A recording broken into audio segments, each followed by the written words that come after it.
Hello everyone, this is me Tanu. In this video, we will study about principles of critical care unit and ये part 3 होगा जो critical care unit chapter है medical surgical nursing के अंदर। And part 2 के अंदर मैंने types of critical care unit को डिटेल में एक्सप्लेन किया था।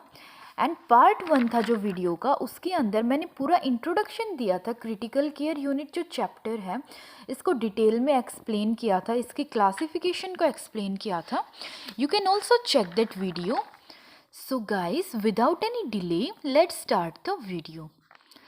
So guys, principles को स्टार्ट करने से पहले मैं एक बार दोबारा शॉर्ट में बता देती हूँ कि क्रिटिकल केयर यूनिट होती क्या है। सो क्रिटिकल केयर यूनिट एक इंटेंसिव केयर यूनिट होती है।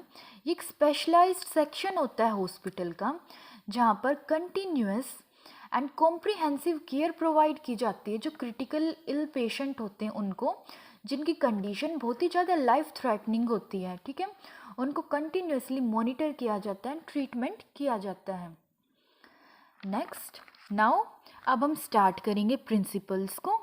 फर्स्ट प्रिंसिपल होता है एंटिसिपेशन। सो जो टर्म है एंटिसिपेशन, इसका मीनिंग होता है प्रिपेयर करना। प्रिपेयर करना कि कैसे पेशेंट को केयर प्रोवाइड करनी है और फ्यूचर में पेशेंट की क्या क्या नीड्स हो सकती हैं।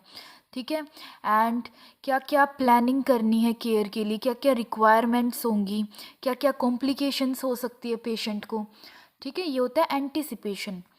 It involves recognisation of high risk patient and determine the requirement, complication and to be prepare to meet any emergency. So anticipation के अंदर सबसे पहले रिकॉग्नाइज किया जाता है हाई रिस्क पेशेंट को। जिन पेशेंट्स की कंडीशन बहुत ही ज़्यादा सीवियर होती है, जो ज़्यादा ही हाई रिस्क में होते हैं, उन पेशेंट को रिकॉग्नाइज किया जाता है। ठीक है, एंड देन उनकी नीड्स के अकॉर्डिंग उनको ट्रीटमेंट प्रोवाइड किया जाता है। उनकी जो रिक्वायरमेंट होती है उनको पता लगाया जाता है कि पेशेंट की क्या क्या रिक्वायरमेंट है, क्या क्या सफरिंग्स है पेशेंट की, एंड कॉम्प्लिकेशंस क्या क्या है पेशेंट की। देन उसके अकॉर्डिंग ही पेशेंट की जो नीड होती है उसको फुलफ़िल किया जाता है। एंड इसके अंदर पहले से ही जो इक्विपमेंट्स होते हैं, जो सप्लाइज होते हैं जो कि पेशेंट की केयर के लिए यूज़ हो सकते हैं, तो उनको प्रिपेयर रखा जाता है, पहले से ही रेडी रखा जाता है। ठीक है, ताकि जो पेशेंट है वो अच्छे से रिकवर कर सके, उसकी जो हेल्थ है वो जल्दी से प्रमोट हो सके। ठीक है, सो ये फर्स्ट प्रिंसिपल होता है एंटिसिपेशन, जिसके अंदर पेशेंट की रिक्वायरमेंट होती है उसके अकॉर्डिंग उसको केयर प्रोवाइड की जाती है, पहले ही रिकॉग्नाइज कर लिया जाता है जो हाई रिस्क पेशेंट होता है उसको।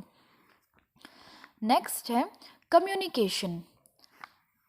Intra professional and inter department and interpersonal communication has significant importance in smooth running of unit and hence better outcome of patient and help in decision making.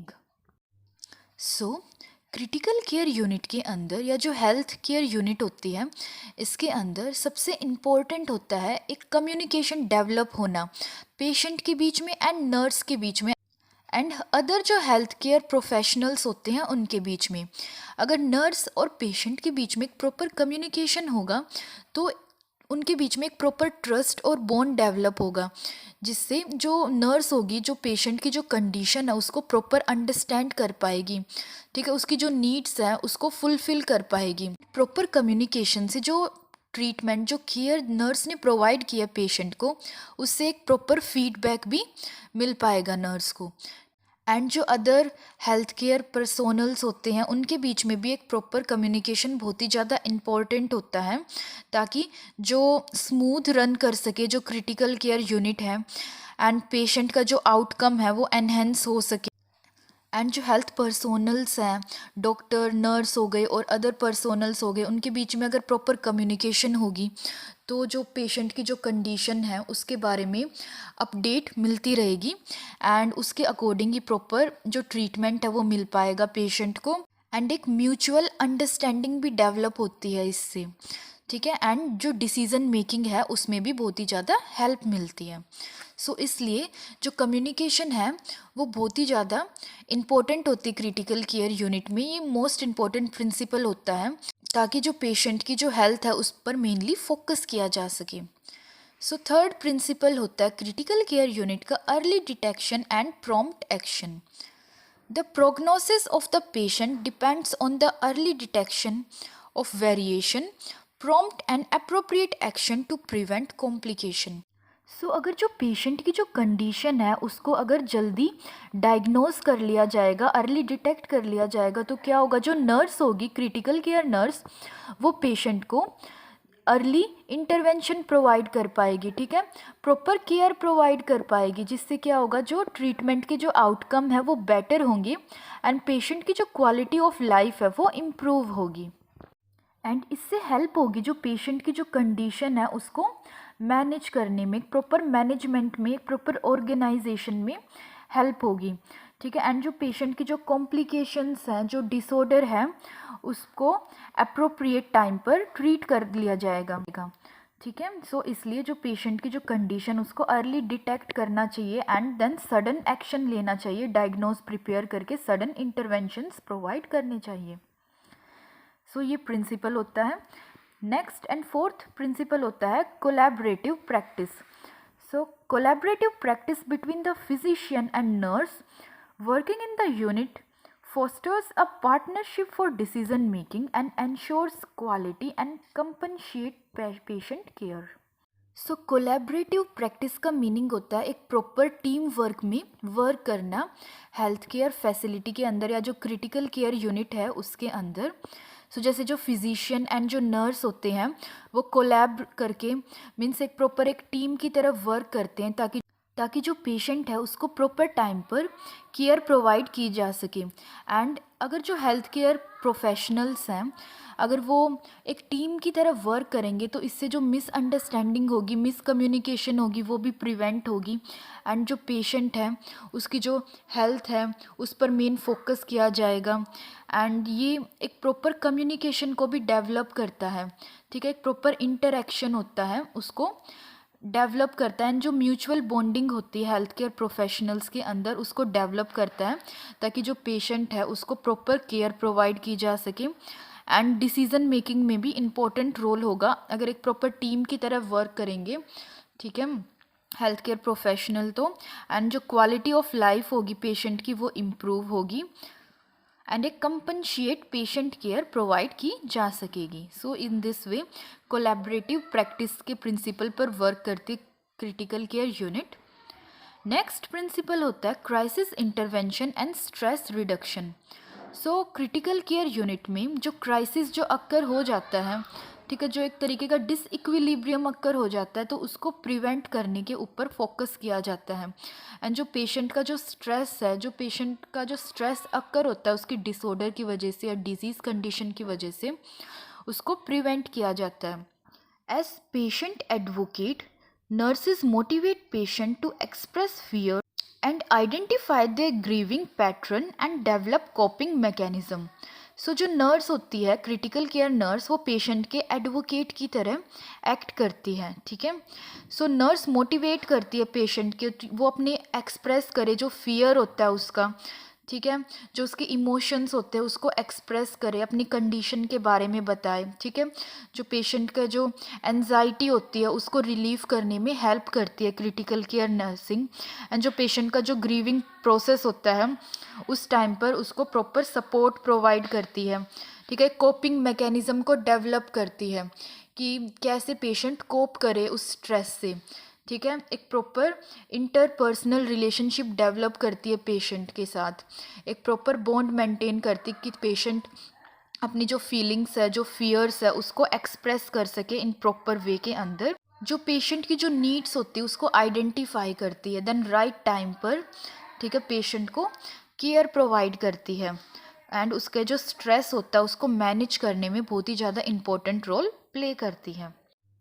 So next principle होता है prevention of infection.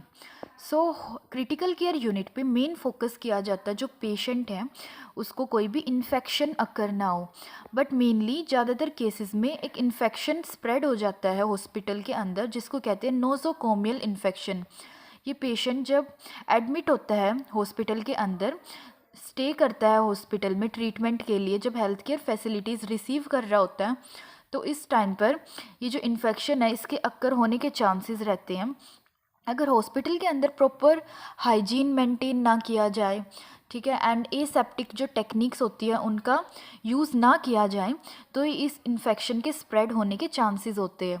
But जो critical care unit होती है एक ऐसी unit होती है इसके अंदर जो बहुत ज़्यादा जो हाइजीनिक एंड एसेप्टिक टेक्निक्स का यूज़ किया जाता है ज़्यादातर, क्योंकि यहाँ पर जो सीवियर पेशेंट्स होते हैं, जो लाइफ थ्रेटनिंग कंडीशन होती है जिनकी, वो एडमिट होते हैं। इसलिए मेन फोकस होता है यहाँ पर इन्फेक्शन को प्रिवेंट करने पर। Occur a lot in health care services critically ill patient requiring intensive care at a greater risk than other patient. इसके बहुत ज़्यादा चांसेस होते हैं जो हेल्थ केयर ऑर्गेनाइजेशंस हैं वहाँ पर जो हेल्थ केयर सर्विसेज प्रोवाइड की जाती हैं उस टाइम पर, एंड क्रिटिकली इल पेशेंट जब रिसीव कर रहे होते हैं इंटेंसिव केयर यूनिट पर, तो वो बहुत ही ज़्यादा रिस्क पर होते हैं क्योंकि उस टाइम पर जो पेशेंट होते हैं वो इम्यूनो कॉम्प्रोमाइज्ड स्टेट में होते हैं, मीन्स उनकी जो इम्यूनिटी होती है वो इतनी ज़्यादा स्ट्रॉन्ग नहीं होती, ठीक है। तो इस टाइम पर ज़्यादातर चांसेस होते हैं जो नोज़ोकोमियल इन्फेक्शन होता है उसके अक्कर होने के, इसलिए क्रिटिकल केयर यूनिट में ज़्यादातर जो एसेप्टिक टेक्निक्स होती हैं उनका यूज़ किया जाता है। एंड इस टाइम पर जो पेशेंट होता है वो मैकेनिकल वेंटिलेटर पर होता है, स्ट्रेस में होता है बहुत ज़्यादा, एंड इन्वेसिव जो लाइंस होती हैं उनका यूज़ किया जाता है इस टाइम पर, एंड लंबे टाइम तक स्टे रहता है हॉस्पिटल में, एडमिट रहता है तब, एंड बहुत ही ज़्यादा सीवियर होती है उस पेशेंट की कंडीशन। इसलिए जो क्रिटिकल केयर यूनिट होती है इसमें प्रॉपर जो हाइजीन होता है वो मेंटेन किया जाता है, इस प्रिंसिपल पर वर्क करती है ये। लास्ट प्रिंसिपल होता है safety and security. Critical care units exist to serve as a safe place for critically ill patient to receive care from skilled practitioners. Critical care unit के अंदर जो क्रिटिकल केयर नर्स होती है वो important role play करती है जो patient होता है उसको सेफ्टी एंड सिक्योरिटी प्रोवाइड करने में, ठीक है। एक क्रिटिकल केयर यूनिट होती है वो एक सेफ प्लेस होती है क्रिटिकली इल पेशेंट के लिए, ताकि वहाँ पर प्रॉपर केयर प्रोवाइड की जा सके पेशेंट को, एंड स्किल्ड जो प्रैक्टिशनर्स होते हैं वो अवेलेबल होते हैं क्रिटिकल केयर यूनिट में, वो वेल ट्रेंड होते हैं, वही केयर प्रोवाइड करते हैं पेशेंट को। Make sure that patient get the right treatment and do not pick up infections, have falls, take the wrong medication. And जो क्रिटिकल केयर नर्स होती है वो मेक श्योर करती है कि जो पेशेंट है उसको प्रॉपर सिक्योरिटी प्रोवाइड की जा सके, कैसे, एक राइट ट्रीटमेंट प्रोवाइड करती है, प्रॉपर ट्रीटमेंट प्रोवाइड करती है राइट टाइम पर, राइट, एंड मेक श्योर करती है कि जो पेशेंट है उसको इन्फेक्शन अकर ना हो हॉस्पिटल के अंदर, एंड प्रिवेंट करती है जो फॉल्स होते हैं, जो पेशेंट है वो फॉल ना हो जाए बेड से, जो साइड रेल्स होती हैं उनको लगाती है क्रिटिकल केयर यूनिट के अंदर, एंड ये मेक श्योर करती है कि जो पेशेंट है वो रॉन्ग मेडिकेशन ना ले, वो पेशेंट ऐसी मेडिकेशन ले जो प्रॉपर हो, एंड उसकी जो ट्रीटमेंट है उसके अकॉर्डिंग ही वो मेडिकेशन हो, वो एक्सपायरी ना हो वो मेडिकेशन। गाइस नेक्स्ट वीडियो के अंदर हम ऑर्गेनाइजेशन एंड जो फिजिकल सेटअप होता है क्रिटिकल केयर यूनिट का उसके बारे में पढ़ेंगे। And that's it for today. I hope you understood the topic and thank you for watching my video. And if you really liked my video, then don't forget to like and subscribe to my channel, and also hit the bell icon to get notification of my next video.